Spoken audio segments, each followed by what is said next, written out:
El versículo 21 dice: y teniendo un gran sacerdote sobre la casa de Dios, acerquémonos con corazón sincero. Por favor, lea conmigo, verso 22. Acerquémonos con corazón sincero, en plena certidumbre de fe, purificados los corazones de mala conciencia y lavados los cuerpos con agua pura. Verso 23. Mantengamos firme, sin fluctuar, la profesión de nuestra esperanza, porque fiel es el que prometió. Amén. Gracias te doy, Señor, por tu palabra. Te pido que por favor nos bendigas de una manera especial a través de ella, y que esta tu palabra, como siempre lo hace, haga la obra, haga el efecto para la cual tú le envías. Te pido que me des la gracia, la sabiduría. Ruego que la unción de tu Espíritu Santo sea sobre mi vida para poder enseñar tu palabra en esta preciosa hora. En el nombre de Jesús. Amén, Señor, y amén. Por favor, siéntense, tengan la bondad. Gloria al Señor. Perseverando firmes en la esperanza, en esa esperanza que tenemos en el Señor. Y cuando he llamado su atención a la importancia de este tema para el día de hoy, es porque la perseverancia en los caminos del Señor es y debe ser uno de los factores predominantes en las prioridades de un cristiano. Es decir, todo creyente debe tener el firme anhelo, pero no solo anhelo, sino una firme determinación por perseverar en la esperanza. La perseverancia implica naturalmente el compromiso de permanecer, de mantenernos firmes en el Señor.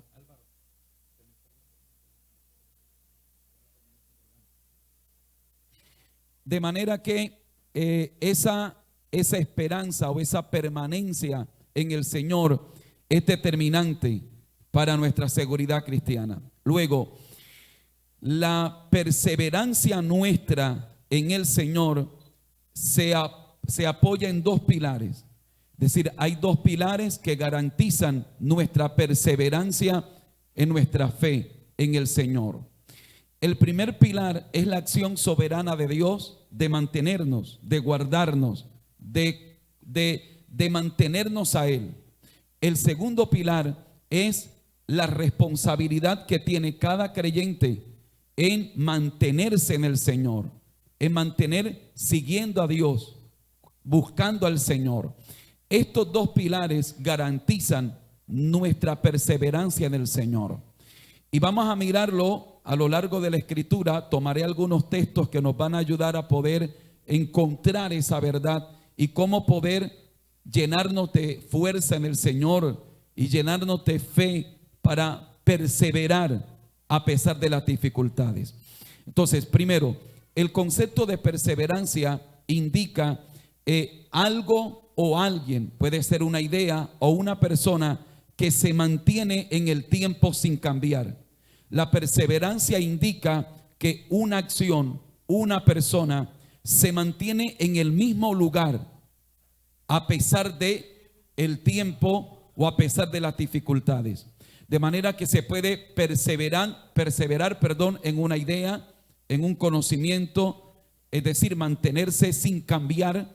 Se puede perseverar en cuanto a nuestra fe, y es así como queremos aplicar este principio bíblico en nuestras convicciones. Podemos perseverar en lo que creemos a pesar de las circunstancias, a pesar de lo que nosotros hagamos, a pesar de lo que nos hagan otras personas o a pesar de lo que otras personas no hagan por nosotros. La perseverancia indica que podemos mantenernos en el mismo lugar sin cambiar. La perseverancia implica que podemos continuar en el sitio al que fuimos llamados y que aunque seamos atacados, aunque seamos puestos a prueba, aunque haya crisis, aunque haya dificultades, aún así podemos mantenernos en la misma posición. Ahora, ¿a qué posición me refiero? Me refiero a la posición que tenemos ahora en Cristo. Es decir, cuando usted y yo no éramos cristianos, nosotros estábamos perdidos, sin fe y sin esperanza. estábamos literalmente en el basurero de este mundo, en el chiquero, en la pudrición. Usted y yo estábamos hundidos, untados de pecado, apestosos a pecado estábamos. Pero el Señor, por la obra del Espíritu Santo, nos ha santificado, nos ha separado. El Señor nos ha sacado de esa vida de pecado, de esa vida de maldad, de ese basurero en el que nos encontrábamos. El Señor nos ha sacado de allí y nos ha puesto ahora, nos ha ubicado en Cristo. Ahora estamos en una posición en la que podemos decir estamos en Cristo ahora. Pero ¿quién nos ha puesto en Cristo? ¿Quién nos ha metido, permítame utilizar esa expresión, en Cristo? El Espíritu Santo. Ahora debemos mantenernos allí.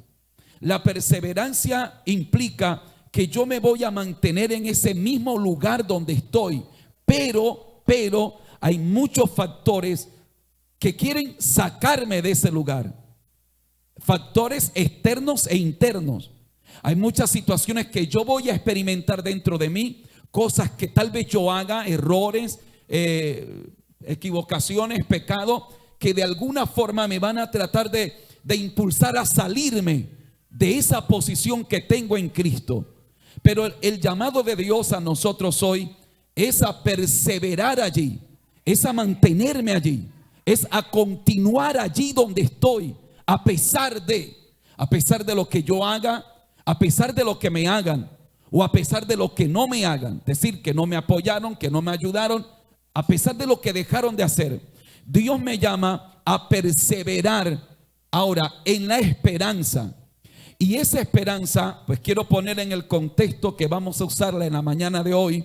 Esa esperanza no es otra más que la salvación efectuada por el Señor en la cruz del Calvario, que es mi esperanza en el sentido que un día no muy lejano, cuando la final trompeta suene, cuando seamos arrebatados y salgamos de aquí para encontrarnos con el Señor por siempre y para siempre, estaremos con Él por toda la eternidad. Así que mi salvación desemboca en el proceso de glorificación en mí, es decir, cuando este cuerpo corruptible sea vestido de incorruptible, cuando esté por siempre con el Señor en su presencia. Esa es mi esperanza. Le decía a los hermanos en la primera escuela dominical, es y debe ser la esperanza bienaventurada de todo creyente. Cuando un creyente prioriza lo material en su vida por encima de lo espiritual, bueno, con ese creyente yo no me voy a entender cuando hablo de la esperanza a la que debo perseverar. Porque cuando yo estoy hablando de la esperanza de un día estar en la presencia de Dios, y no hay algo más grande que eso, cuando yo hablo de estar firme en la esperanza, Él va a estar hablando de otra esperanza, de la esperanza en tener el carro, de la esperanza en que tendré mi casa. Y por supuesto que debemos tener esperanza, si no la tiene, esperar que si es la voluntad de Dios, que si Dios quiere, porque también puede que Dios no quiera, pero que si es su voluntad, si Dios quiere, pues vamos a esperar esas cosas materiales. Pero eso está en un segundo plano. Lo primero no es eso. Lo primero es mi salvación, porque mi salvación indica una relación correcta con Dios. Es que yo puedo tener una relación personal con Dios y un día estaré por siempre con Él por toda la eternidad. Esa es nuestra esperanza. Esa es nuestra esperanza. Mi querido hermano, mi querida hermana, es la razón por la que luchamos. Es la razón por la que nos abstenemos de cosas. Es nuestra meta, es nuestro objetivo. Esa es la razón por la cual soportamos vituperio, burla, señalamiento. Es la razón por la cual, aun cuando a veces queremos rendirnos, nos mantenemos firmes. La razón por la cual luchamos es por nuestra vida, por la esperanza gloriosa que tenemos, la esperanza de salvación que tenemos, la promesa que tenemos de parte del Señor. Es porque un día yo voy a entrar al reino de los cielos, a la presencia, a las moradas que Él está preparando para mí. A su nombre sea toda la gloria. Cuando las personas llegan al evangelio, por lo general llegan por motivos materiales. y a veces egoístas, es decir, pensando en mi problema, en mi necesidad.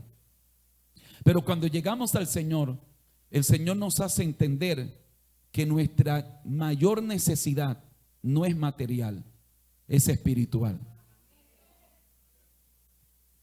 Pero digamos que el carro que nos transportó para acercarnos al Señor, permítame así decirlo, el método, las circunstancias, fueron necesidades materiales.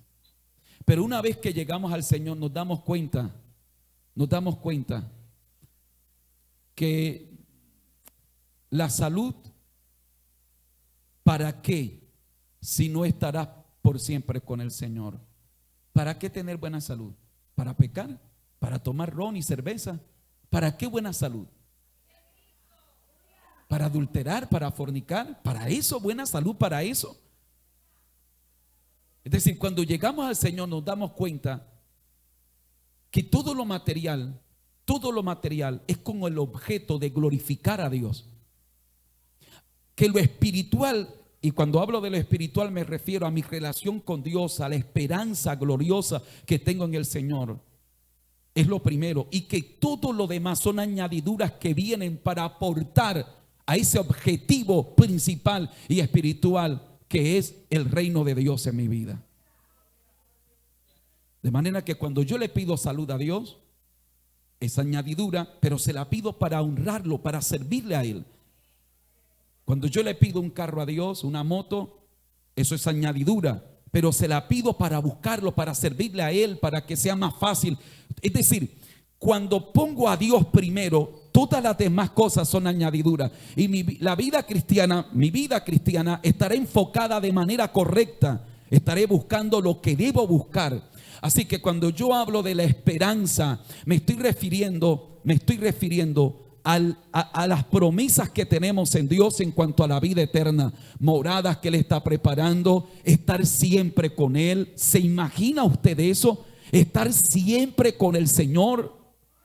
Hermano, mire, el Señor está con nosotros siempre y esa es una promesa que usted y yo debemos atesorar en nuestros corazones. Pero hay momentos en que Dios, en su inmenso amor y misericordia, le place manifestarme su presencia, hacerla sentir. Es decir, yo no tengo que sentir la presencia de Dios para saber que Él está conmigo. Él está conmigo aunque yo no lo sienta. Y para mí eso debe ser suficiente, saber que Él lo dijo. Saber que Él dijo, yo estaré con vosotros todos los días hasta el fin del mundo. Debe ser suficiente. Porque si no es suficiente, significa que no le creo a Dios. Y si no le creo a Él, no hay nada que hacer aquí. Porque sin fe es imposible agradar a Dios. Y todo el que se acerca a Él, es necesario que sepa que le hay, que crea en Él. Pero Dios en su misericordia me hace sentir su presencia. Esos momentos cuando, por ejemplo, le adoramos a Dios. No sé si alguien ha tenido esa experiencia. Y usted cierra sus ojos. Y usted se olvida del que está a su lado, del que está atrás. Usted se eleva, usted empieza a adorar a Dios. Y sientes esa presencia dulce. A veces lloramos, a veces sonreímos. Pero en cualquier caso, hermano, eso es hermoso. Si tuviste esa experiencia, sabes de lo que estoy hablando.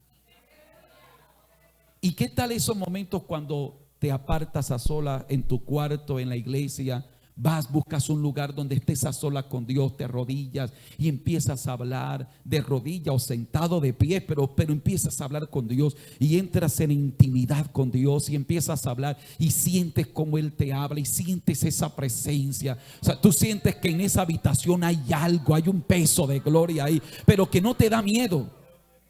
No te da miedo, tú sabes que hay una presencia allí, pero sabes que es Dios y que esa habitación se llena de una gloria, de algo que no hay manera humana de poderlo explicar. ¿Cuántos han tenido esa experiencia? Dígame amén los que la han tenido. A ver, son momentos, ¿verdad? O sea, eso no pasa todos los días. Ojalá que fuera así, pero no pasa todos los días. Y la razón por la que no pasa todos los días es porque Dios quiere que le sigamos por fe, no por lo que sintamos ni por lo que veamos, sino porque le creemos a Él. Ok, pero aunque son momentos en los que Dios nos hace sentir, manifiesta su presencia. Yo no sé usted, pero yo quisiera que esos momentos nunca se acabaran. O sea, que uno, le digo, Señor, no, quédate aquí, quédate aquí. Pero bueno, te tienes que levantar porque tienes que trabajar, tienes que estudiar y no puedes continuar. Pero si eso es tan hermoso, ¿usted ha pensado lo que sería estar literalmente, ya no en este cuerpo carnal que se cansa, que se agota, que le da hambre, en el cuerpo glorificado y estar en vivo y en directo con mi amado Salvador, con Jesús, con el Dios de toda gloria? A ver si logré captar su atención. Mi punto es, si es tan hermoso aquí en la tierra, cuando hay tantos factores distractores, empezando por nuestro mismo cuerpo, y logramos sentir lo hermoso de su presencia, se podrá imaginar cuando esto corruptible se vista de incorruptible, cuando esto mortal se vista de inmortalidad, cuando además estemos frente a frente con el Señor. Y no por un momento, dice en segunda de Tesalonicenses, en primera de Tesalonicenses, dice, y así estaremos por siempre con el Señor, por siempre con Él. Usted será capaz de imaginarse lo hermoso que eso es.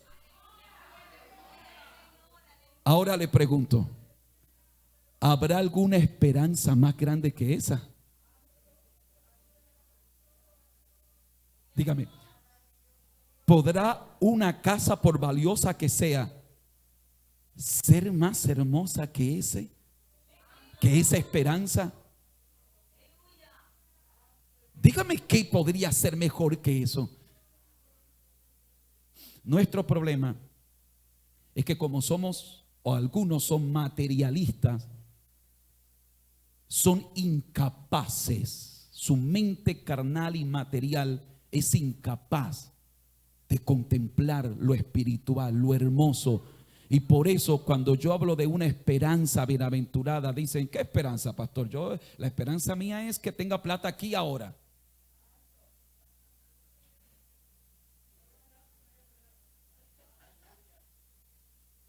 Y por eso los ricos, cuando se les pierde la plata, se quitan la vida. Pero tú y yo decimos, no importa que no tenga plata, no importa que no tenga casa, pero si lo tengo a Él, yo lo tengo todo. Si lo tengo a Él, lo tengo todo. Si lo tengo a Él, lo tengo todo. Si algún día Él me quiere dar casa, amén, pero si no me da, lo tengo a Él, lo tengo todo. Si Él me quiere dar una moto, un carro, amén, pero si Él no me la diera, ya lo tengo a Él y lo tengo todo. Si Él no sé, si Él me quiere dar empleo, salud, lo que sea, si me lo quiere dar, amén, pero si no me lo da, ya lo tengo a Él y lo tengo todo. A su nombre sea toda la gloria. Pero una mente material y carnal no es capaz de entenderlo así. No es capaz de comprenderlo. Ahora, ya para entrar al tema, estoy tratando de definir los términos con los que vamos a relacionarnos el tiempo que el Señor nos permita. Y para que me entienda lo trascendente de la esperanza que tenemos, lo trascendental de la esperanza que tenemos. Nosotros nos preparamos para las cosas de esta tierra, para vivir en la tierra. A ver, pero por mucho que algunos de ustedes vivan, a algunos le han sacado el zigzag a la muerte más de una vez y están en horas extras porque mi Dios los necesita todavía acá en esta tierra. Y ahí está un ejemplo, gloria a Dios. La muerte dice, esta mujer es tan terrible que ni yo puedo con ella. Pero supongamos que nos quedaran, no sé, 60 años de vida todavía. Algunos menos, algunos más. Algunos con el síndrome de Matusalén se rebelarán a la edad establecida y pasarán el límite. Pero aún así, 60 años, 80 años que te queden de vida. ¿Qué es eso comparado con la eternidad?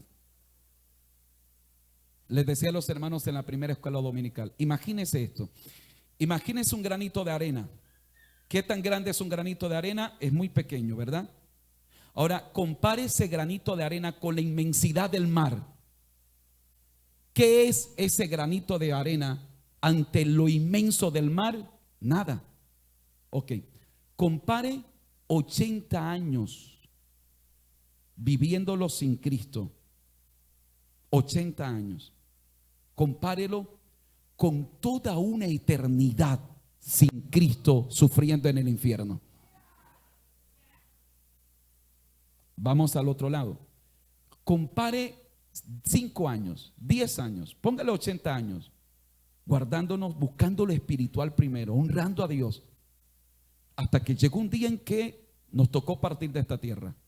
Y ahora nos enfrentamos a lo inmenso del mar, así como le coloco el ejemplo de la arenita y el mar, a la eternidad. ¿Sabe lo que es la eternidad? Siglos de siglos, no tiene fin. Y estaremos por siempre con el Señor. Si somos capaces de entender eso, entonces entenderemos el valor de poner lo espiritual primero, de entender que esta vida material es pasajera, que este estuche que cuidamos y que es pasajero. Podrás decir, pastor, viví 80 años bien vividos, o podrás decir, viví 80 años más sufriendo que gozando. Lo que sea, es pasajero, esto va a acabar. Pero la eternidad es para siempre, por los siglos de los siglos, con el Señor o sin el Señor. Porque es que la eternidad, tu cuerpo se va a morir. Hoy o mañana vamos a morir. Pero tu alma es inmortal. Tu alma enfrentará la eternidad con el Señor o sin el Señor. Y por eso, cuando yo traigo este tema de la perseverando firme en nuestra esperanza, con esto trato de llamar su atención a lo trascendental que es es decir, nuestro reto, nuestro desafío de perseverar en nuestra fe, de perseverar en el Señor, de mantenernos sin movernos del lugar donde estamos, de no movernos de aquí donde el Espíritu Santo nos ha traído. No estoy hablando de un lugar geográfico, estoy hablando de una posición en Cristo, de mantenernos allí, porque si nos salimos de allí, hermano, querido amigo, querida amiga, si tuvieras que partir de esta tierra hoy o mañana, y a menos que pienses que quedarás para semilla, no entenderás que lo que estoy hablándote, por duro que sea, es la realidad de la vida. Hoy o mañana tú y yo tenemos que partir de esta tierra. Y que si partimos de esta tierra sin Cristo en nuestra vida, en nuestro corazón, tendremos que enfrentar una eternidad sin Él. Quiero que alguien aplauda fuerte al Rey de Reyes y Señor de Señores. Aleluya. El asunto, mis amados hermanos, es que hay muchas cosas que intentan sacarnos de nuestra posición en Cristo. Y hay dos cosas que nos garantizan nuestra perseverancia en esa posición. La primera, ya les dije, la acción soberana del Señor en guardarnos. Él decide guardarnos y por ahí pasa todo. Si Dios no te guarda, usted podrá hacer lo que quiera hacer. Pero la segunda es la responsabilidad que yo tengo en cuidar lo que Dios me ha dado. Esas dos cosas me garantizan que yo voy a perseverar. Ok, pero cuando yo hablo de un tema en el que soy llamado a perseverar, bueno, la palabra perseverar en nuestro tema no tendría sentido a menos que hayan peligros potenciales que quieran sacarme del lugar donde estoy. Pastor, ¿y acaso hay peligros? Por supuesto que lo hay. Acompáñame por favor a este mismo libro de Hebreos. Vamos al capítulo 3, por favor.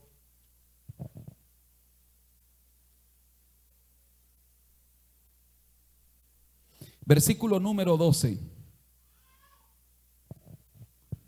Hebreos capítulo 3, versículo 12. ¿Lo tienen? Mirad, hermanos, que no haya... A ver, ¿a quién le está hablando el escritor a los hebreos? ¿A los inconversos? ¿A quiénes? A los hermanos. Es decir, y nosotros, bueno, no vivimos en este tiempo, pero somos hermanos de los que vivieron en ese tiempo. Es decir, esto es para ti y para mí. Hermano mío, esta palabra es para ti y es para mí. Dice, mirad, hermanos, que no haya en ninguno de vosotros corazón malo de incredulidad para apartarse del Dios vivo. Miren que no haya ninguno de nosotros con un corazón malo. Un corazón tan malo que se dé el lujo de apartarse de Dios por incredulidad. Ese es el que está en la iglesia pero no cree en Dios. Ese es el que ora pero dice, sí, ¿será que verdad Dios escucha? Esa persona terminará más temprano que tarde apartándose de Dios, porque hay incredulidad en él. Porque es incrédulo, porque él no cree a Dios, porque no cree a la palabra de Dios. Algunos dicen, ¿y si será que ese libro, si será que ese libro es la palabra de Dios? Está frito,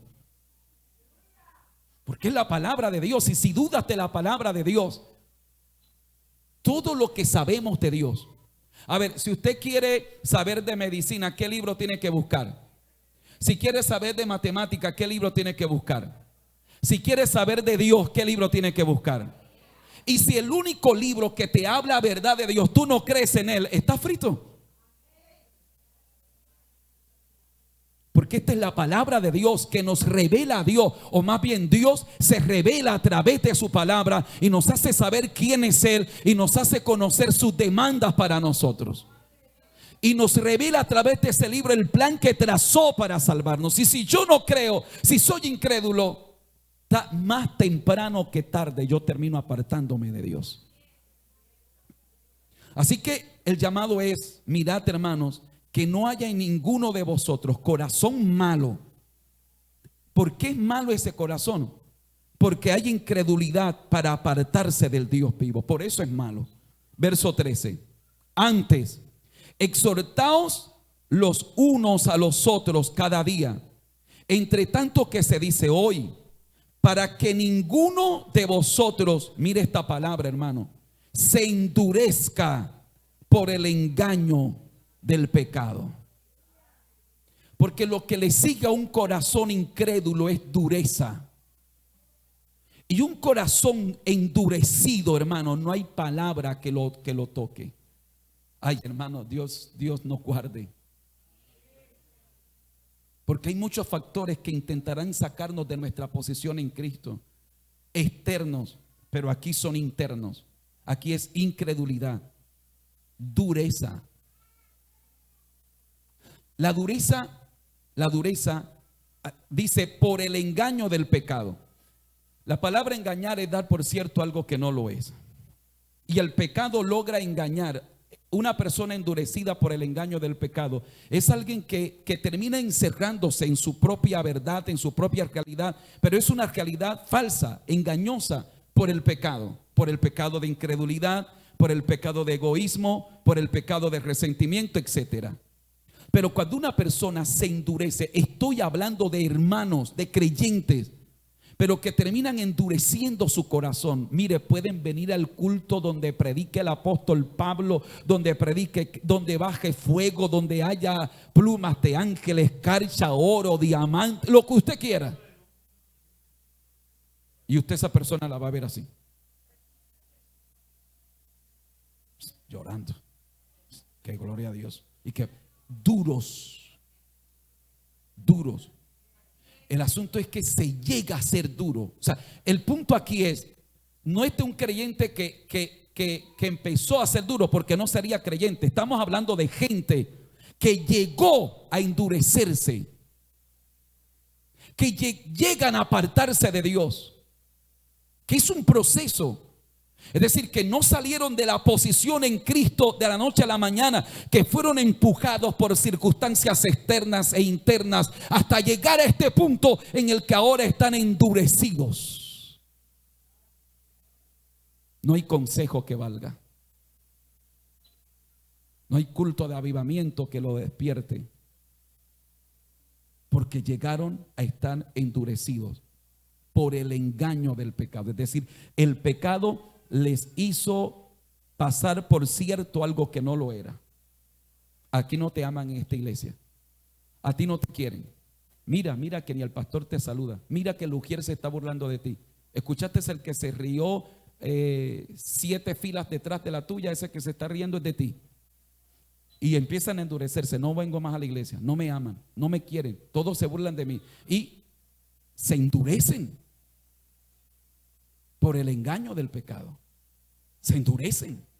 Y ya llega un momento, hermano, en que sienten que ya nada les huele, que ya no les, el evangelio no les atrae Dios, ya no les atrae la presencia de Dios, porque terminan endurecidos. Dios nos ayude a usted y a mí. Y sigue diciendo, o más bien saltamos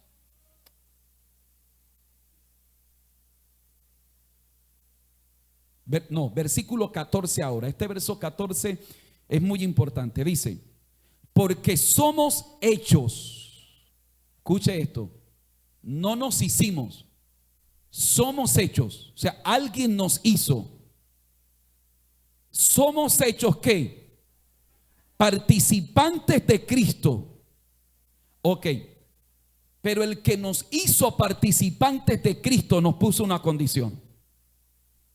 ¿Cuál es la condición? Dice, con tal que retengamos firme hasta el fin nuestra confianza del principio. Oh, gloria a Dios.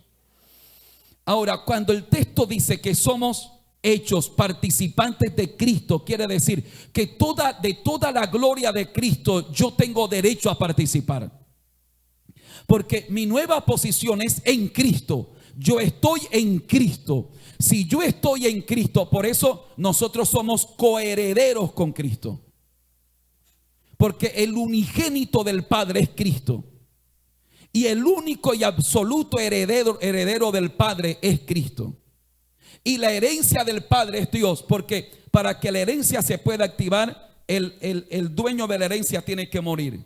Pero aquí no tiene que morir, porque la herencia es Dios mismo. En ellos hay en la Trinidad hay una unidad y perfección, que el uno está pleno en el otro, y yo no voy a ahondar ahí en este tema.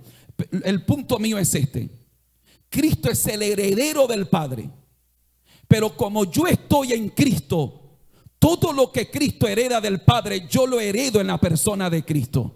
¿Me estoy haciendo entender? Por eso somos coherederos juntamente con Él. Así que aquí dice que fuimos hechos participantes de Cristo, de manera que todo lo que es de Cristo, como estoy en Él, yo participo de eso. Pero hay una condición. ¿Cuál es? Dice, con tal que retengamos firme hasta el fin nuestra confianza del principio. Y quiero subrayar esta palabra, del principio, porque a veces la fe del que empieza termina siendo más pura que la fe cuando se termina. Por eso se habla del primer amor, porque hay gente que es más sensible a Dios cuando empezó la vida cristiana que ahora que ya tienen muchos años de ser cristiano. Hay gente que cuando empezó la vida cristiana eran creyentes, ahora que han visto tantas cosas, porque de que las hay, de que han oído tantas cosas, de que saben tantas cosas, ahora son incrédulos. Y a mí me llama la atención que dice nuestra confianza del principio. Cuando empezaste, cuando todo lo creías, cuando te rendías en la presencia de Dios, cuando no había protocolo, cuando no había paradigma, cuando no importaba, no, lo único que te interesaba era entregarte a Dios, era ir a sumergirte en la presencia del Señor. Esa confianza del principio estamos llamados a mantenerla firme, a retenerla. Alguien que aplauda fuerte al Rey de Reyes y Señor de Señores.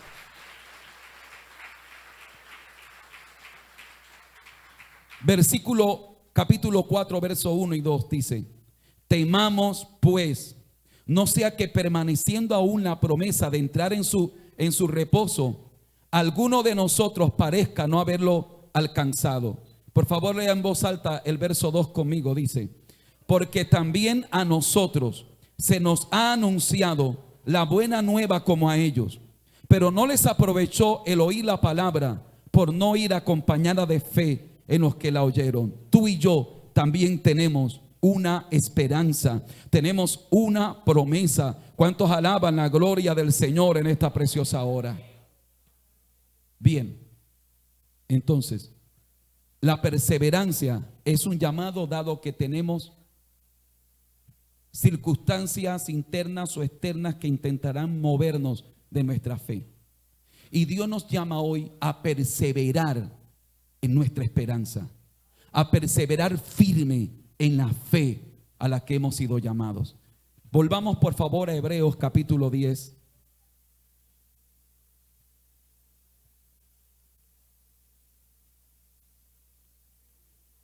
Hebreos capítulo 10, por favor. Y cuando hemos leído el verso 21, el verso 21 inicia diciendo, 10:21, y teniendo un gran sacerdote sobre la casa de Dios.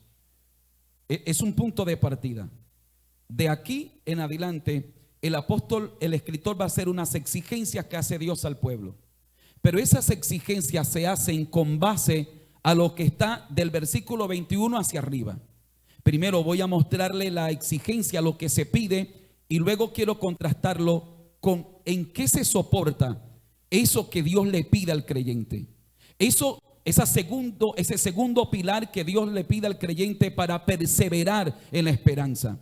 Dice: acerquémonos con corazón sincero, en plena certidumbre de fe, purificados los corazones de mala conciencia y lavados los cuerpos en agua pura. Verso 23. Luego dice: mantengamos firme. ¿Quién debe mantener firme?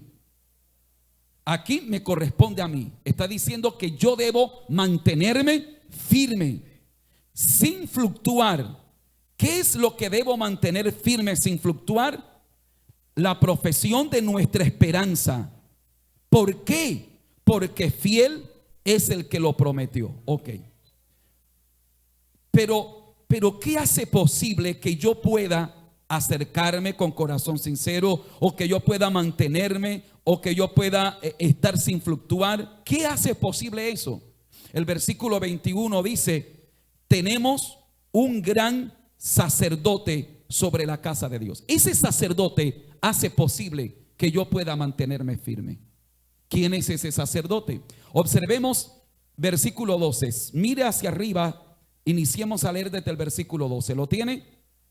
Dice: pero Cristo, Él es el sumo sacerdote, pero Cristo, habiendo ofrecido una vez para siempre un solo sacrificio por los pecados, se ha sentado a la diestra de Dios. Esto es hermoso, hermano. Cristo primero ofreció un sacrificio, pero no solo Él ofreció el sacrificio, es que además Él era el cordero del sacrificio. Él ocupó tu lugar y ocupó mi lugar en la cruz del Calvario. Pero cuando Cristo ofrece ese sacrificio, cuando termina de ofrecerlo, dice: se sentó a la diestra del Padre. Quiero que se quede con esa imagen en su mente. El cordero que fue inmolado, el sumo sacerdote que además ofrece el sacrificio, pero que ahora, una vez que terminó de ofrecer el sacrificio, porque lo hizo una sola vez y para siempre, ahora está sentado a la diestra del Padre. Alguien que alabe al Rey de Reyes y Señor de Señores.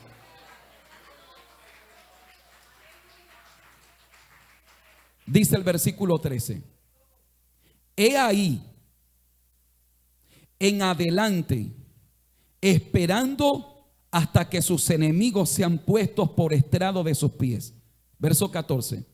Porque con una sola ofrenda hizo perfectos para siempre a los santificados. Esto es una promesa de Dios hermosa. Con una sola ofrenda nos hizo perfectos. La palabra perfecto significa aquí nos dejó completos. Estamos completos en Él. ¿Para cuándo? Para siempre. Para siempre. Y ya voy a explicar esto más adelante. Dice, versículo 15. Y nos atestigua lo mismo el Espíritu Santo. Porque después de haber dicho, este es el pacto que haré con ellos. Después de aquellos días, dice el Señor, pondré mis leyes en sus corazones y en sus mentes las escribiré. Añade, y nunca más me acordaré de sus pecados y transgresiones. Oh, gloria a Dios, hermano. Nunca más me acordaré de sus pecados ni de sus transgresiones. Pues donde hay remisión de estos, no hay más ofrenda por el pecado. Así que, hermanos, teniendo libertad para entrar en el lugar santísimo por la sangre de Jesucristo, por el camino nuevo y vivo que Él nos abrió a través del velo, esto es, de su carne, y teniendo un gran sacerdote sobre la casa de Dios. Dado que tenemos esto, es donde ahora viene el pedido de Dios. Mantengamos firmes y sin fluctuar la esperanza que tenemos. Pero ¿qué me lleva? ¿Qué me da fuerza? ¿Qué me hace estar de pie? ¿Qué me hace estar firme sin moverme? Este sacerdote que ofreció sacrificio y se sentó a la diestra del Padre. Este sacerdote que además Él fue el cordero, Él fue el sacrificio. Este sacerdote que me perdonó los pecados. No solo los perdonó, sino que dice, no me acordaré más de ellos. Pero este sacerdote que hizo un sacrificio uno, y ese basta, uno para siempre. Él no tiene que morir cada vez que te equivoques. Él no tiene que morir cada vez que te desanimes. Él lo hizo una sola vez y ese recurso está disponible. Por eso dice, así que acerquémonos confiadamente, acerquémonos a Él. A su nombre sea toda la gloria. ¿Qué garantiza? ¿Qué garantiza que yo permanezca, que yo me mantenga firme en el Señor? Primero, este pilar es lo primero. La decisión soberana de Dios de suplir la provisión que necesito para mantenerme firme. Por favor, quiero que me acompañe ahora al mismo Hebreos, pero vamos ahora al capítulo 7, por favor. Versículo 25.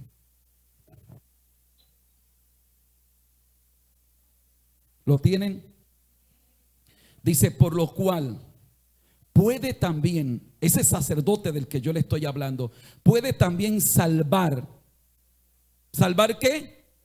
Perpetuamente a los que por Él se acercan a Dios, viviendo siempre para interceder por ellos, hermano. En la primera escuela explicaba este texto. Nuestro amado Salvador nos salva perpetuamente. Perpetuamente. No solo nos salva perpetuamente, sino que además vive para interceder todos los días por nosotros. Les dije que Él está sentado a la diestra, ¿verdad? Él ofrece el sacrificio y se sienta a la diestra. Y aquí dice que Él intercede todos los días por nosotros. El sacrificio que Él hizo para proveernos de salvación, y es la esperanza que tenemos, dice perpetuo. Él no piensa quitarla o que sea por un rato, no, es para que permanezcas en ella, es para siempre.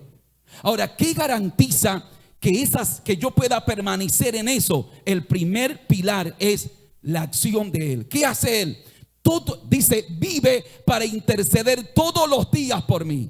Todos los días el Señor está a la diestra del Padre intercediendo por ti, intercediendo por mí. ¿Cuántos alaban la gloria del Señor? Entienda esto, por favor. Entienda esto. El apóstol Pablo utiliza la expresión, es quien más utiliza ese término, esa terminología de estar en Cristo. De modo que si alguno está en Cristo, para los que están en Cristo, para los que estamos en Cristo. Esa preposición en indica estar dentro, depositar, estar dentro de, metido dentro. ¿Quién nos ha puesto dentro de Cristo? Nosotros mismos no. El Espíritu Santo, por la obra de la santificación, nos ha consagrado, nos ha separado y ahora estamos en Cristo. O sea, yo no tengo a Cristo, yo estoy en Cristo. ¿Me estoy haciendo entender? Hay gente que tiene una religión, pero no están en Cristo. Hay gente que viene todos los domingos a la iglesia, pero ellos no están en Cristo. Hay gente que tienen ciertas costumbres religiosas, pero no están en Cristo. ¿Qué implica estar en Cristo? Primero, que el mundo ya para mí no es mi hábitat. Ya no es mi hábitat el mundo. Yo estaba en el mundo, pero me sacaron de allá y ahora me colocaron en Cristo. Ahora estoy dentro de Cristo. Y Cristo es tan grande, eterno, omnipotente, omnipresente, para que todos quepamos dentro de Él. Pero si yo estoy en Cristo, dentro de Cristo, significa que todo mi entorno es Él. Todo lo que gira en mi entorno está impregnado de Cristo. Si miro para la derecha, ¿a quién veo? Si miro para la izquierda, ¿a quién veo? Si miro para arriba, ¿a quién veo? Si yo miro para abajo, ¿a quién veo? Porque estoy en Él. Estoy en Él. Y mientras yo permanezca en Él, toda mi vida gira en torno en Él. Incluso si yo estoy caminando en mi carrera cristiana y alguien intenta llamar la atención y me hacen voltear a la izquierda, pero estoy en Cristo, ¿a quién veo? A Cristo diciéndome: hijo, no te entretengas, mira al frente. Y si sigo caminando y alguien más me intenta algo dentro de mí o exterior, intenta llamar mi atención y me hace mirar a la derecha, ¿a quién veo? A Cristo diciéndome: hijo, que tengo promesas para ti, que no te desvíes. Y si por alguna razón llego a tropezar y caigo y miro el suelo, ¿a quién veo? A Cristo diciéndome: levántate, hijo, levántate, levántate, levántate, que yo te ayudo, levántate. Y si miro al frente, ¿a quién veo? Al premio del supremo llamamiento. Prosigo a la meta, a su nombre sea la gloria. Mi punto es: si yo estoy en Cristo, ni siquiera si yo me equivoco, eso es excusa para apartarme de Él. Porque si estoy en Cristo y tropiezo, ¿qué más me queda? Levantarme y seguir en Él. Si yo estoy en Cristo y me equivoco, ¿qué más me queda? Pedir perdón, corregir la falta y seguir en Él. Estoy en Cristo. Mientras yo estoy en Él, soy guardado. Todo en mi entorno gira en Él, en la persona de Cristo. A su nombre sea la gloria. Por eso dice el texto: de modo que si alguno está en Cristo. Ojo, porque hay una condición allí. El versículo no dice: tranquilo, que todos los que digan que quieren a Cristo, nueva criatura son. No, usted conoce a mucha gente que viene a la iglesia, pero son igual de malos que antes de ser cristiano. Usted los ve por arriba y por abajo y usted dice: bueno, tú tienes 10 años de estar yendo a la iglesia y yo te veo que eres el mismito de siempre.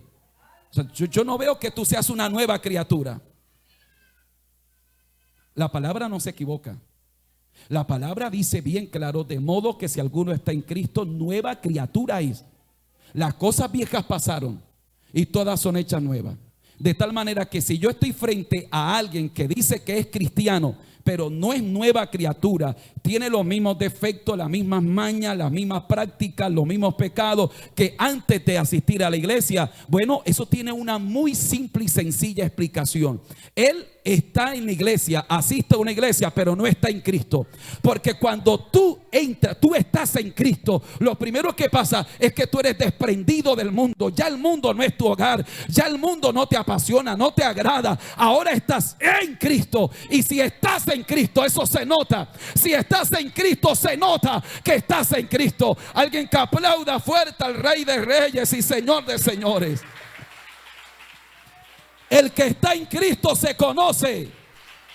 Forma de hablar, forma de caminar, forma de tratar, forma de vestir, la manera como hace negocio. El que está en Cristo se conoce.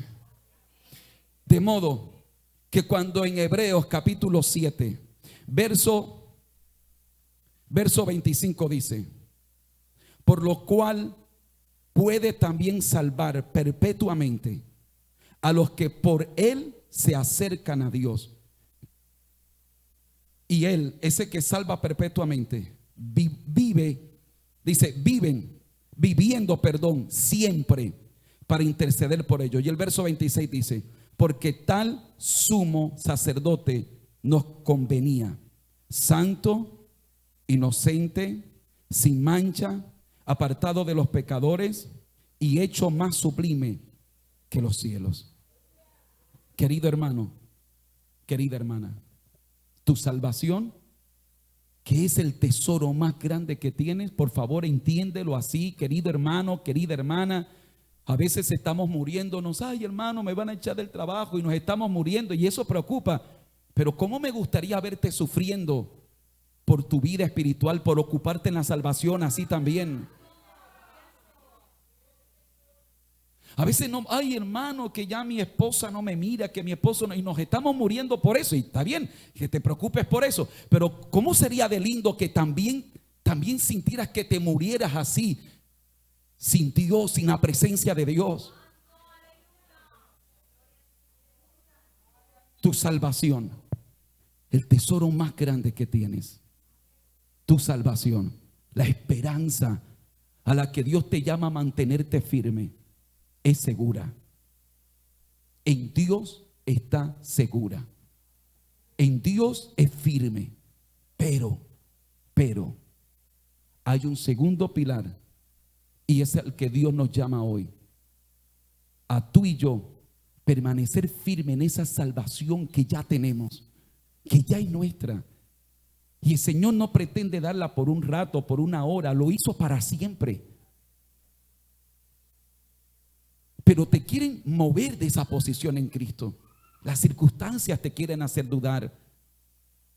Los problemas, las batallas, las luchas, las situaciones adversas tratan de alguna manera de empujarte hasta sacarte del propósito de Dios.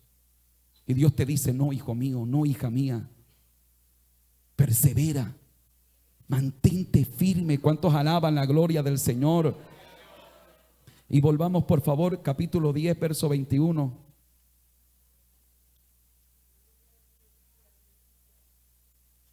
Hebreo 10, 21, ¿lo tienen?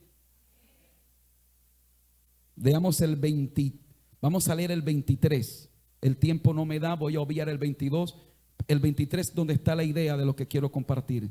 Dice: mantengamos firme. Por favor, quiero que entienda que la acción de nosotros mantenernos firme está basado sobre el pilar o el fundamento de el sacerdote que tenemos, el gran sacerdote que está sobre la casa de Dios, que ha hecho todas las provisiones para que yo hoy pueda mantenerme. La razón por la que me puedo mantener es porque Él me da fuerza. La razón por la que me puedo mantener es porque Él me hace estar de pie. Pero aún así yo tengo la responsabilidad de así tomar esas fuerzas que Él me da para estar firme. Dice: sin fluctuar, es decir, sin desviarme, sin claudicar. Este no es tiempo para yo estar, ¿será que sí? ¿Será que no? No, debo mantenerme firme, sin fluctuar. La profesión de nuestra esperanza. Yo tengo una esperanza en Dios. Yo tengo una fe puesta en Dios.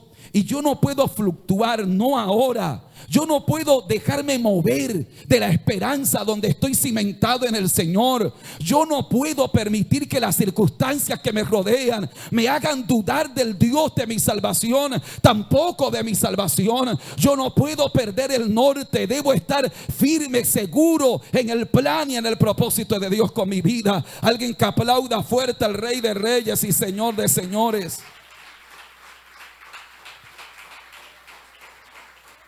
Acompáñenme por favor a 2 de Timoteo. Este texto es realmente hermoso. 2 de Timoteo, por favor, capítulo 1.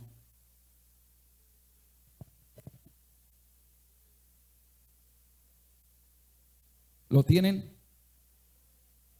2 de Timoteo, capítulo 1, versículo 12 dice. Versículo 12 del capítulo 1 de segunda carta de Timoteo. Dice: por lo cual asimismo padezco esto.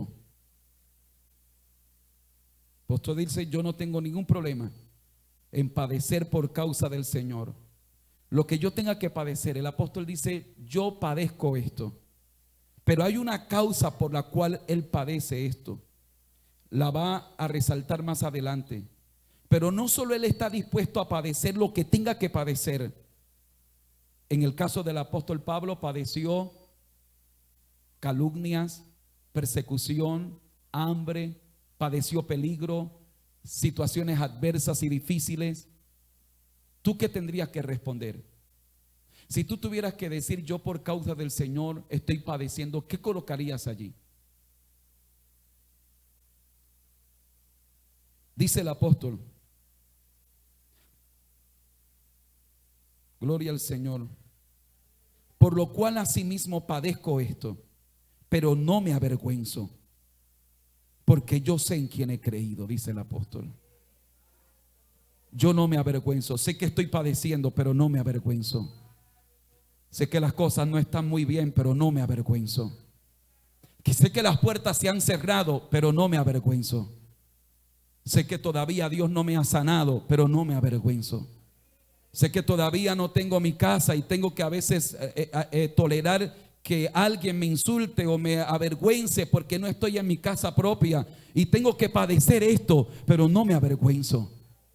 Tengo que padecer estas dificultades, pero no me avergüenzo. Estoy padeciendo esta circunstancia tan dura y tan adversa. El apóstol dice: pero no me avergüenzo, no siento pena. No crean ustedes que me voy a arrinconar por allá y voy a esconder mi fe y voy a tratar de ocultar que sepan que soy cristiano porque me ven sufrir. No me avergüenzo. Voy a padecer. Estoy soportando esto que estoy viviendo y no me avergüenzo. ¿Por qué? Dice él: porque yo sé en quién he creído. Ay, hermano. Pero lo que viene a continuación dice: y estoy seguro, dice el apóstol, que es poderoso para guardar mi depósito para aquel día.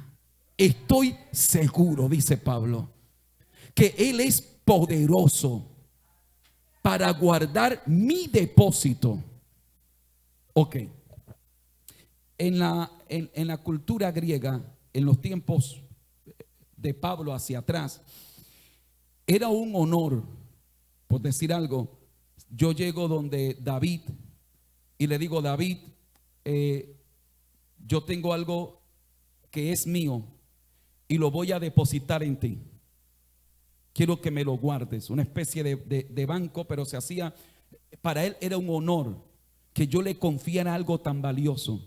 Por supuesto, yo se lo confío a él porque sé quién es él, porque lo conozco, porque me da la suficiente confianza como para entregarle algo que es muy valioso para mí. Es mi depósito. Lo coloco en él, lo deposito en él. Pero para la persona que recibía el depósito de otro hombre era un honor. Y en la cultura griega, repito, de manera muy especial de la generación de la iglesia primitiva hacia atrás, los que recibían ese depósito se empeñaban hasta la muerte, si era necesario, para devolver el depósito cuando era necesario, de manera fiel. Porque eso de alguna forma probaba el honor, probaba la fidelidad. Era un asunto de caballeros, era un asunto de grandeza humana, era un asunto de altura moral. Así que para el que guardaba era un honor que tú me des tu depósito. Las cosas valiosas que tú tienes, para que yo te la guarde, es un honor. Así que él iba a hacer lo que fuera por guardar. Y el día que yo llegue a la casa de David a decir: David, vengo por mi depósito, David me va a decir: claro que sí, lo guardé con mucho cuidado, aquí lo tiene. El apóstol Pablo dice: yo sé en quién he creído, yo sé que Él es poderoso para guardar mi depósito. Oh, gloria a Dios. Es decir, lo que yo tengo es tan grande, es tan valioso, que hay enemigos que querrán robarlo, querrán quitarlo. Pero en quien yo he creído es tan poderoso que no hay diablo, que no hay nada, que no hay nadie que le pueda arrebatar mi depósito. De manera que mi depósito está seguro en Él. ¿Cuántos alaban la gloria del Señor? Lo valioso que tengo, mi salvación, mi esperanza en Dios, está segura en las manos de mi Dios. Él tiene poder para guardar mi depósito. Esa palabra depósito podría tener otras implicaciones en el contexto del pasaje, pero permítame darle eso, lo que considero es la aplicación primaria. No hay un depósito más grande, no hay algo más valioso que tu salvación y mi salvación. Si usted entiende este mensaje del día de hoy, ha llevado una línea que espero sea muy definida: la importancia de tu salvación, tu tesoro, tu depósito, tu esperanza, que te mantenga firme allí. ¿Cuántos alaban la gloria del Señor? Que tenemos dos pilares en los que podemos confiar, en que vamos a perseverar. Primero, el Dios que tiene poder para guardar nuestro depósito, el Dios que ha dicho: yo intercedo por ti, el Dios que ya nos dice: mira, yo pagué un precio por ti y ese precio es para siempre, a su nombre sea la gloria. Pero dos, ese mismo Dios me da la fuerza para yo mantenerme, para no rendirme. Hermano, si mi corazón se endurece, si yo me lleno de incredulidad y llego a ser tan malo, pero tan malo como para apartarme de Dios, después que Dios ha hecho todo esto, es que tendría que ser tan malo.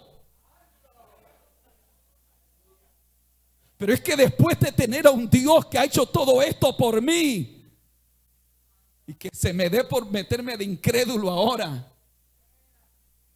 y apartarme, tendría que ser tan malo para hacer eso.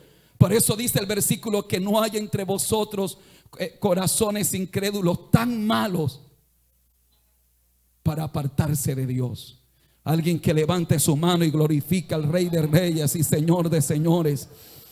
Levanta tus manos y dale gloria a Dios. Vaya conmigo a Filipenses ahora, por favor.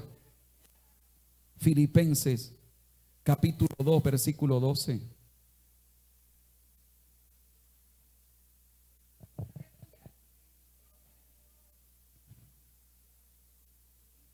¿Lo tienen?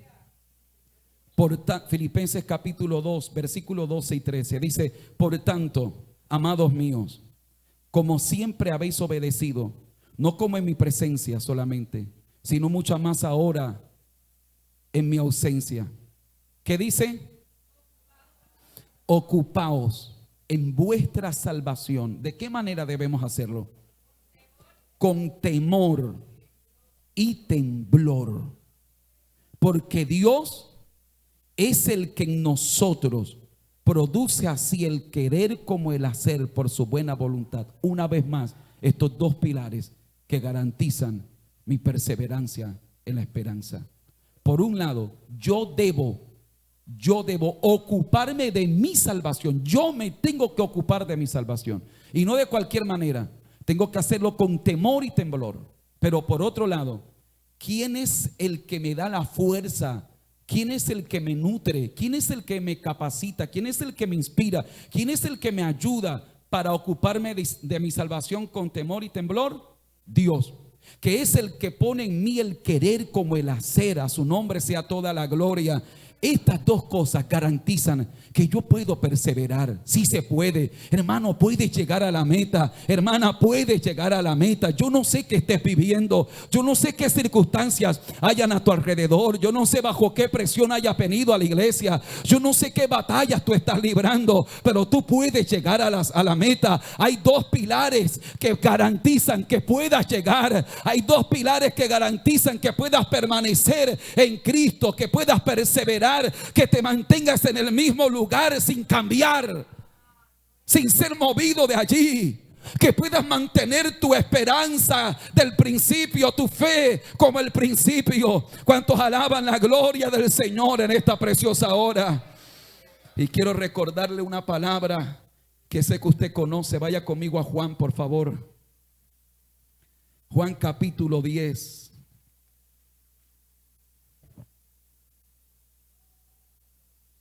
Versículo 28. Juan capítulo 10, versículo 28. ¿Lo tienen? Si usted todavía no ha subrayado ese versículo en su Biblia, hágalo ahora mismo. Verso 28 y 29. Y yo les doy vida eterna y no perecerán jamás. Vamos a leer desde el 27. El 27 dice: mis ovejas oyen mi voz y yo las conozco y me siguen. Y yo les doy vida eterna y no perecerán jamás, ni nadie las arrebatará de mi mano.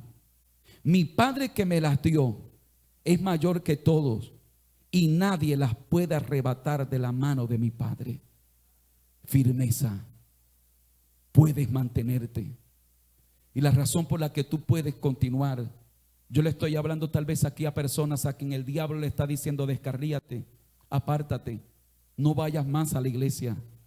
Tal vez este mensaje llega directo para alguien que en secreto está enfrentando en este instante una lucha, una crisis de identidad espiritual. Tal vez este mensaje llega directo a personas que en este mismo instante tienen un pie adentro y uno afuera. A personas que su cuerpo está aquí en la iglesia, pero su mente y su corazón hace rato están en el mundo. Y que Satanás está tratando de sacarte, está tratando de empujarte. Y que Satanás está utilizando las circunstancias externas e internas. Externas, las dificultades propias de la vida, la adversidad, la envidia, el ataque de otros, el morbo de otros, que tratan de lastimarte y de dañarte. La primera vez que alguien te critica, no le prestas atención. La primera vez que alguien te desprecia, no le prestas mucha atención. La primera puerta que se cierra, bueno, te duele, pero dice: me repongo y voy a otra vez. El problema es cuando te atacan aquí, y lo hacen hoy, y lo hacen mañana, y te atacan de este lado, y esta puerta se cerró, y esta también se cerró, y todas las puertas se cierran, y pareciera que todo el mundo estuviera conspirando contra ti. Y hay momentos en que sientes que el mundo te está cayendo encima, y hay momentos donde sientes que la vida se te está enredando. Allí es donde sientes la tentación de rendirte. Allí es donde sientes la tentación de soltar tu esperanza, de soltar tu fe, de decir: ya no creo más. ¿Para qué oro? ¿Para qué ayuno? ¿Para qué voy a la iglesia? Si mira todos los problemas que tengo, si mira la crisis que hay en mi casa. Allí es donde somos empujados por Satanás, por medio de las presiones externas, a salir de la posición que tenemos en Cristo. Pero Dios te ha traído hoy para decirte: permanece, persevera en la esperanza, persevera firme en la esperanza que tienes. Tú tienes una esperanza grande, y esa esperanza es más importante que la comida, que la bebida, que el empleo, que la ropa, que la salud. Esa esperanza es más grande que cualquier cosa de esta tierra. ¿Cuántos alaban la gloria del Señor? Pero a veces más sutil y por lo tanto más peligrosa son esas condiciones internas que nos empujan para sacarnos de nuestra nueva posición en Cristo. Esos sentimientos internos, esas batallas secretas, esa incredulidad, esa dureza de corazón. Esa dureza de corazón es peor que el adulterio. Porque el que cae en adulterio en algún momento se queda expuesto y así sea las buenas o las malas, se arrepiente y reacciona. Pero el que es duro de corazón, no. Él cree que está bien. Ella cree que está bien. Nadie lo convence de lo contrario. Y cada vez se va endureciendo más a Dios. Cada vez se va volviendo más seco en su relación con Dios. Y tal vez alguno de ustedes está entrando en esa etapa de dureza del corazón, de su vida, de su alma. Y Dios te llama a reaccionar hoy. Si usted puede, aplauda fuerte al Rey de Reyes y Señor de Señores.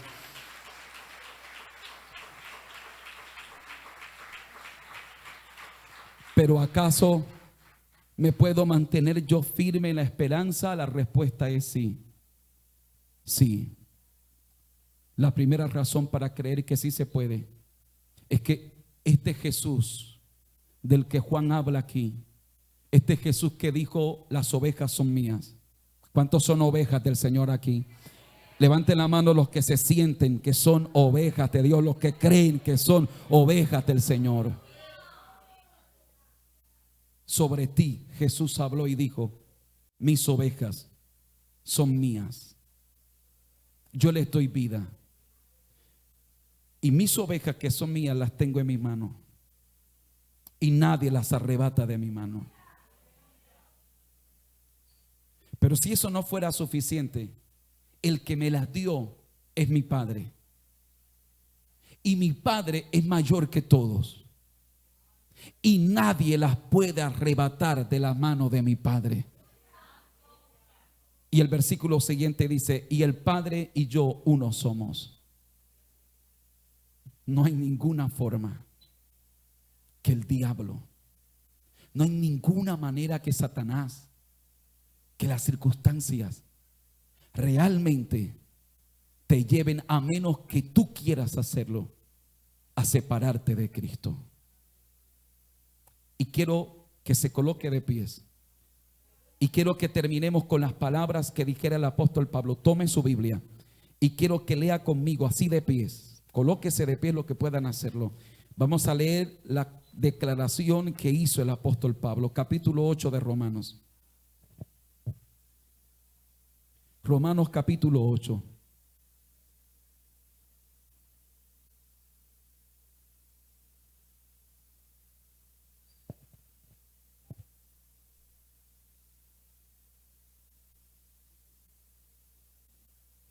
Verso 34, ¿lo tienen? ¿Quién es el que condenará? Cristo es el que murió, más aún el que también resucitó, el que además está a la diestra de Dios. ¿Cuántos creen que Él está a la diestra de Dios? El que también intercede por nosotros. Quiero que eso siempre lo tenga en su corazón. Él intercede por ti. Él todos los días, dice en Hebreos, intercede por nosotros. Versículo 35. ¿Quién nos separará del amor de Cristo? Dime quién. Deje de mirar su Biblia un momentico y míreme a mí, por favor, mire acá y le pregunto: ¿quién? ¿Quién te separará a ti? Yo no te estoy hablando de quién te separará de tu trabajo. Es más, de quién te separará de tu marido, de tu mujer. Ojalá que nunca se separen, pero yo te estoy preguntando: ¿quién te separará del amor de Dios? ¿Quién? O sea, la pregunta del apóstol, luego de haber expuesto las razones anteriores de lo que Cristo es para nosotros ante los que nos acusan, la pregunta, el sentido de la pregunta es: ¿acaso habrá algo o alguien que de veras nos pueda separar? ¿Acaso habrá alguien que esté en Cristo? Que sepa lo que es estar sumergido en Cristo. ¿Habrá alguien o algo que nos pueda separar de Él? Vuelva a leer conmigo, dice. Pregunta el apóstol: ¿acaso la tribulación? Dígame, ¿la tribulación lo puede separar a usted del amor de Cristo? Y la angustia, dígame de la angustia. La angustia que has vivido en estos días, ¿te podrá separar del amor de Cristo? ¿Y qué de la persecución? ¿Te has sentido perseguido?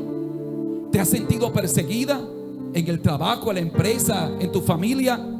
Te pregunto, ¿esa persecución te podrá separar a ti del amor de Dios?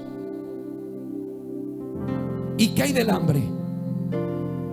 ¿Y qué hay de esta semana que a duras penas has comido una comida al día?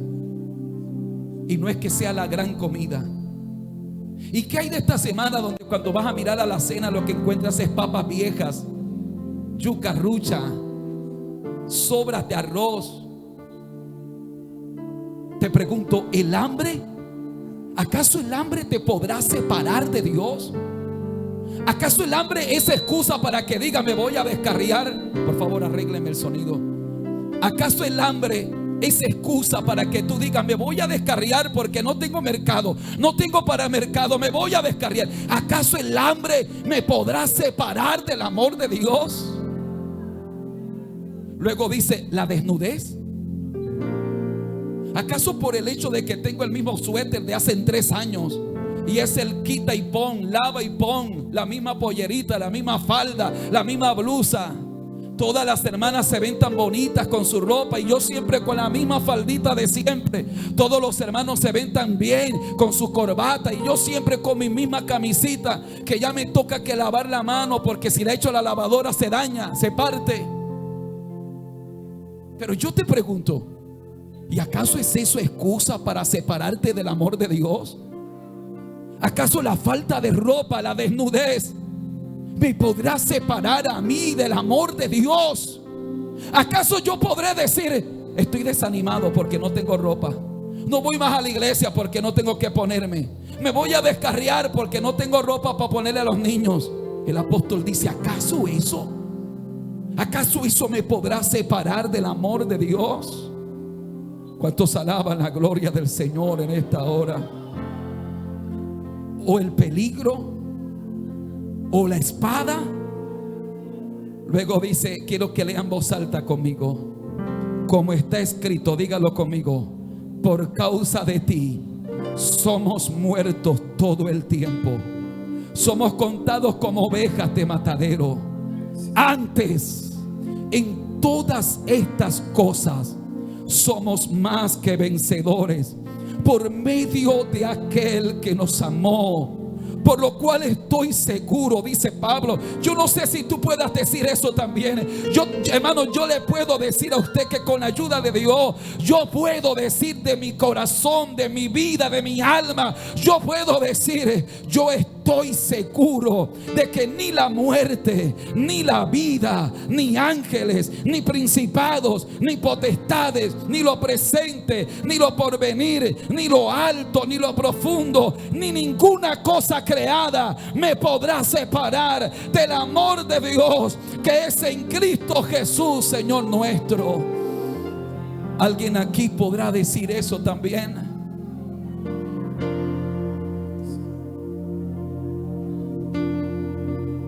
Tal vez tropiece, pero no me voy a separar del amor de Dios. Tal vez me haya equivocado y como me duele por haberme equivocado, pero no me voy a separar del amor de Dios que es en Cristo Jesús. Tal vez cometí un error, tal vez le fallé a mi hermano, le fallé a mi hermana, pero no me voy a separar. Eso no me va a separar. Ese error que cometí, esa falencia, ese pecado que cometí, no me va a separar. No me va a separar, ni siquiera mis propios pecados no me van a separar. Yo caí, me duele caer, pero no tengo plan B, no tengo otra opción. Me voy a levantar y voy a seguir siguiendo a Cristo, porque mi vida está en Él. Tal vez alguien me hirió, tal vez alguien te hirió, tal vez alguien te hizo sentir mal, tal vez alguien te juzgó, te calumnió. Tal vez te hicieron algo que nunca debieron hacerte. Pero no sé a ti, a mí eso no me va a separar del amor de Dios. Lo que me hayan hecho, lo que me hayan dicho, o lo que no me hayan hecho, eso no me va a separar a mí. Eso a mí no me va a separar. Mi amor a Dios es más fuerte que eso. y yo voy a mantenerme aferrado y agarrado de Él. Quiero que alguien levante sus manos. Levanta tus manos al cielo.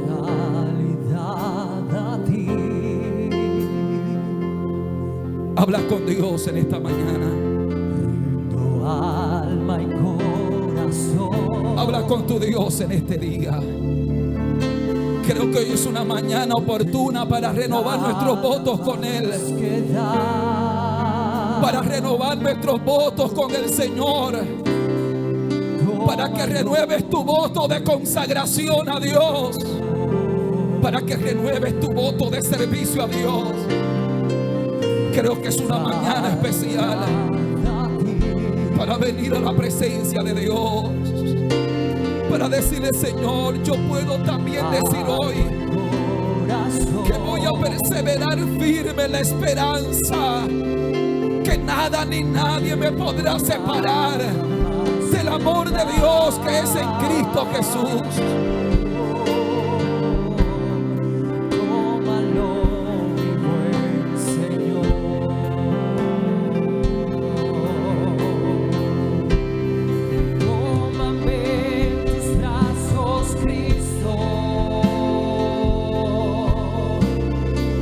Habla con Dios, habla con Dios.